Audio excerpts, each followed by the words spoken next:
Abidjan, Excellences, Messieurs et Mesdames, les représentations diplomatiques et chancelleries au Togo, honorables chefs traditionnels et leaders des religions traditionnelles,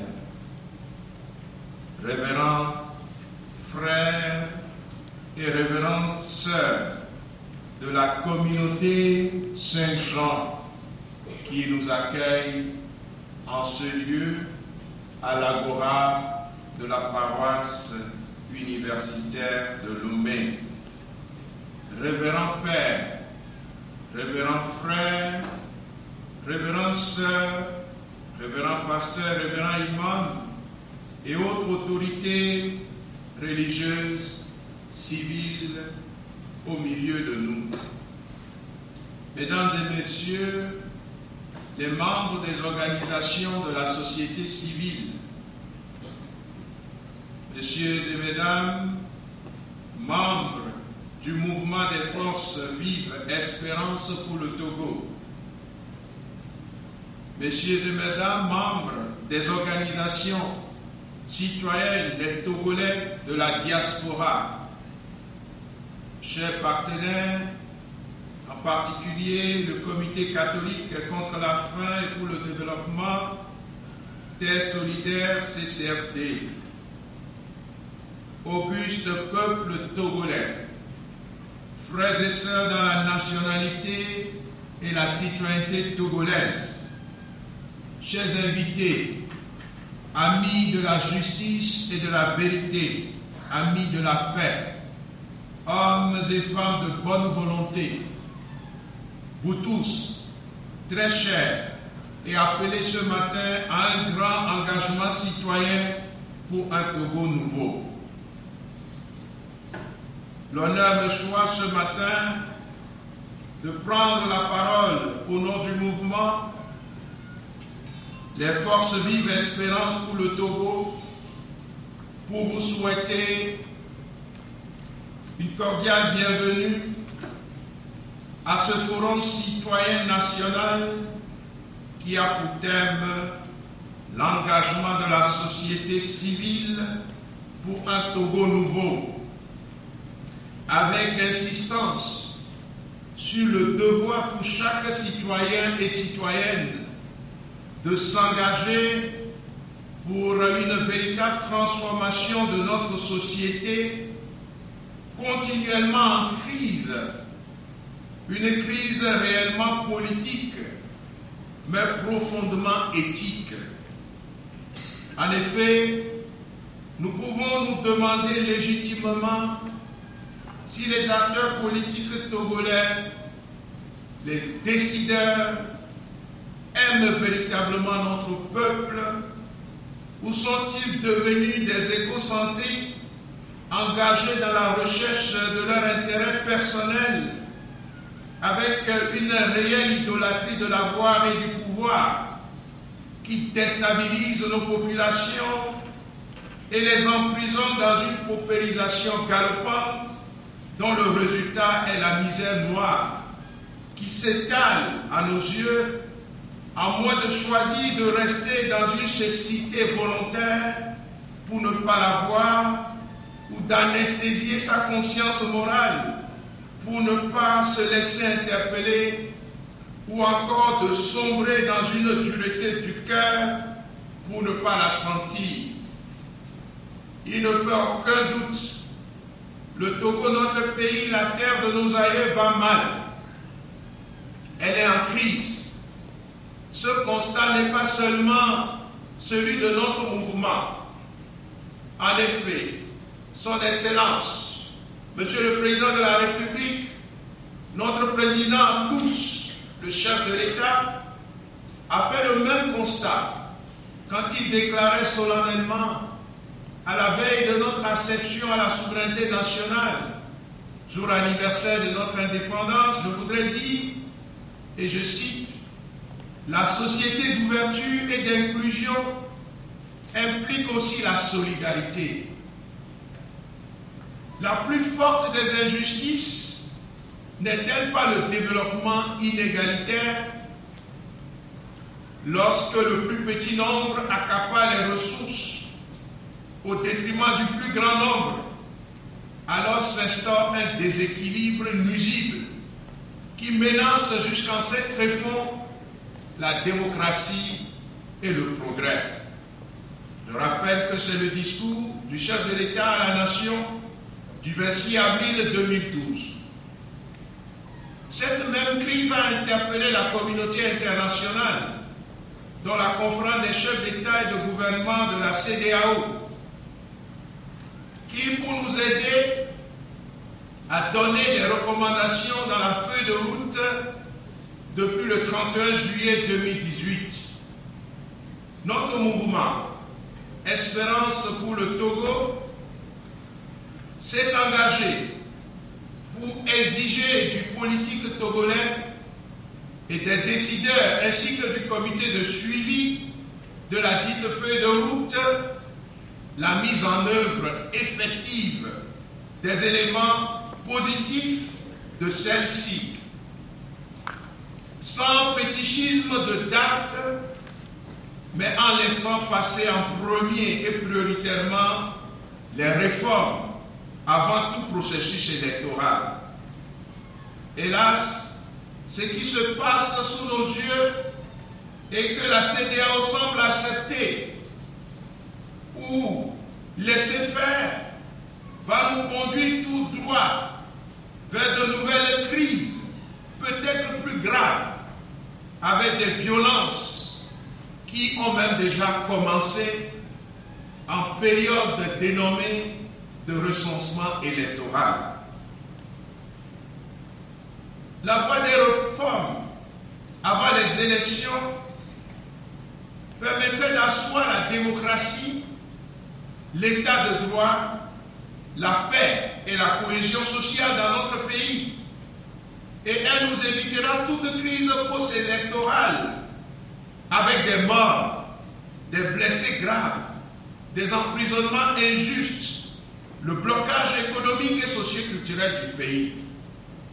Dans ce sens, la mise en garde du président américain d'origine kenyane, j'ai nommé Barack Obama, est aussi valable pour nous. En effet, au sommet de l'Union africaine en 2015, il affirmait, je cite, « Je dois dire aussi que les progrès démocratiques de l'Afrique sont aussi en danger lorsque les dirigeants refusent de démissionner lorsque leur mandat se termine. Personne n'est au-dessus de la loi, pas même le président. Et je vais être honnête avec vous, je suis impatient de vivre après avoir été président. Le fait est que je ne comprends pas pourquoi les gens veulent rester si longtemps en poste, surtout quand ils ont beaucoup d'argent. Quand un chef essaie de changer les règles au milieu du jeu seulement pour rester dans son bureau, il risque de créer l'instabilité et le conflit. L'autorité et la forte voix de l'UA peuvent seulement aider les peuples d'Afrique à veiller à ce que leurs dirigeants respectent les limites des mandats et leur constitution. Personne ne devrait être président à vie. Fin de citation. Cette même vérité, les évêques du Togo l'ont enseignée et ont appelé à la priorisation des réformes. À nouveau, je cite, parmi les sujets prioritaires que nous vous invitions à examiner, figurait en première ligne la question incontournable des réformes au sujet desquelles le gouvernement avait pris des engagements. Et nous affirmions avec force que la relative tranquillité que connaît notre pays ne doit pas servir de prétexte à un abandon pur et simple de ces questions qui, à notre avis, revêtent pour la vie de notre nation une importance capitale. Parmi ces dernières, nous mentionnons en particulier la controverse sur l'imitation du mandat présidentiel qui, dans le contexte actuel de sa remise en cause dans nombre de pays africains, doit faire l'objet d'une diligente réflexion visant à régler de manière durable la lourde tension qu'entraîne ce sujet. Conférence des évêques du Togo, il y a de l'espérance pour toi, Jérémie 31-17, du 26 avril 2017. Rassemblés ce matin, nous voudrions redécouvrir la nécessité de notre engagement citoyen à travers une conférence, un panel, des projections, des témoignages et des débats profondément libres et constructifs qui doivent être respectueux en évitant tout écart de langage. Car nous ne sommes pas rassemblés pour désigner des coupables et canoniser les uns, diaboliser les autres. Nous sommes rassemblés parce que la nation est en danger. Tout ceci sera sanctionné par une déclaration solennelle de notre Forum citoyen national. Le résultat attendu est que chacun s'engage effectivement et dans une forme concrète d'engagement. Nous vous proposons l'adhésion au mouvement des forces vives espérantes pour le Togo si vous partagez le contenu du manifeste que vous avez entre vos mains et signez la fiche d'adhésion comme un moyen concret d'engagement. Excellences, révérends, messieurs, mesdames et chers jeunes, merci pour votre participation à ce forum. Faisons nôtre cette déclaration du président Nelson Mandela à son procès de Rivonia le 20 avril 1964. Il disait, je cite, « Au cours de ma vie, il y a d'une société libre et démocratique dans laquelle tout le monde vivrait ensemble en harmonie et avec des chances égales. C'est un idéal pour lequel j'espère vivre et que j'espère accomplir, mais si nécessaire, c'est un idéal pour lequel je suis prêt à mourir. » Notre équipe nationale avait déjà assumé cette vérité que nous devons nous approprier à nouveau ce matin. En effet, l'hymne dit que viennent les tyrans, ton cœur soupire vers la liberté. Togo debout, luttons sans défaillance. Vainquons ou mourons, mais dans la dignité. Grand Dieu, toi seul nous as exaltés. Du Togo pour la prospérité. Togolais, viens, bâtissons la cité. Frères et sœurs togolais, nous sommes capables en tant que citoyens de transformer positivement notre pays pour en faire ensemble l'or de l'humanité. C'est le projet de départ de ceux qui ont combattu pour l'indépendance de notre pays. Soyons courageux et vrais citoyens patriotes. N'attendons personne avant de travailler ensemble pour rebâtir notre pays. Et ne croyons pas que les autres nations vont aimer le Togo et les Togolais mieux que nous-mêmes et à notre place. Le général Charles de Gaulle l'avait si bien dit, les États n'ont pas d'amis, ils n'ont que des intérêts. Un ami peut aider, mais il ne peut jamais se substituer à la personne aimée. Un jour, Achille Mbembe a posé cette question au philosophe et théologien camerounais Fabien Boussi-Boulaga. Je cite, « Vous vivez dans un lieu, le Cameroun, où de la vie des Camerounais eux-mêmes, l'impression est que la grimace fait loi. À supposer que cela soit vrai, quelles conséquences cela a-t-il sur votre corps et sur votre système nerveux? Comment vit-on au milieu de la bêtise et de la grimace sans succomber à la tentation qui consisterait à la contempler, à se laisser fasciner par elle ou encore à la mimer en s'y abandonnant? Et ce dernier a répondu, chacun peut s'inventer une hygiène mentale de sa façon. on peut se donner pour règle de conduite générale les maximes suivantes. La première, empruntée à Hegel, elle stipule que le penseur digne de ce nom n'est pas celui qui se croit meilleur que son temps.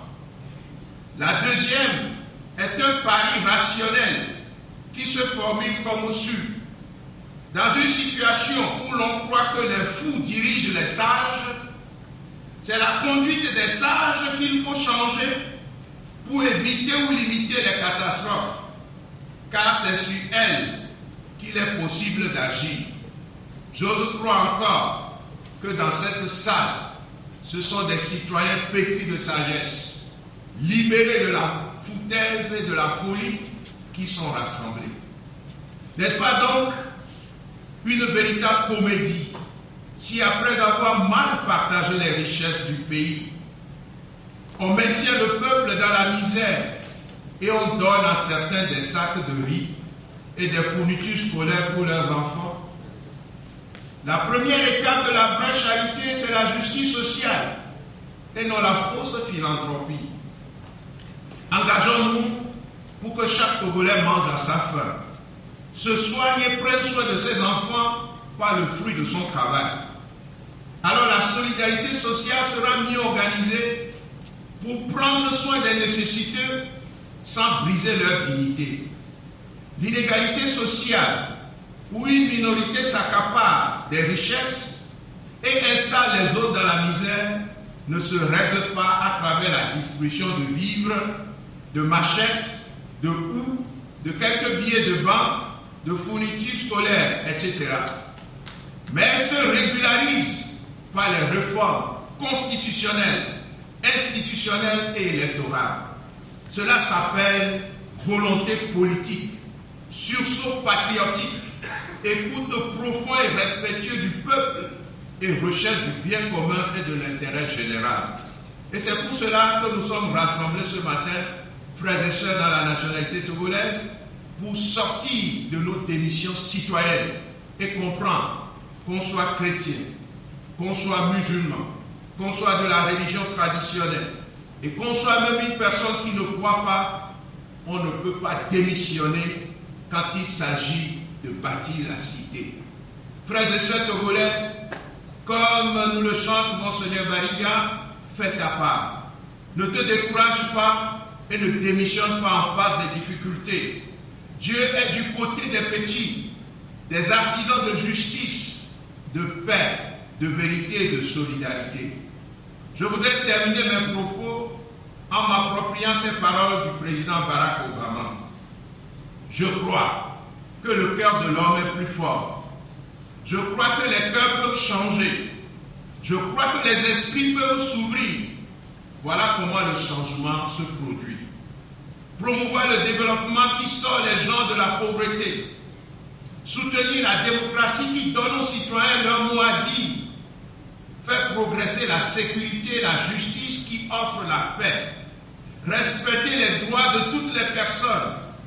Ce sont les clés du progrès, pas seulement en Afrique, mais dans le monde entier. Discours de Barack Obama au siège de l'Union européenne le 28 juillet 2015. Que Dieu bénisse le Togo et que s'engagent ses fils et filles pour un Togo nouveau. Je vous remercie.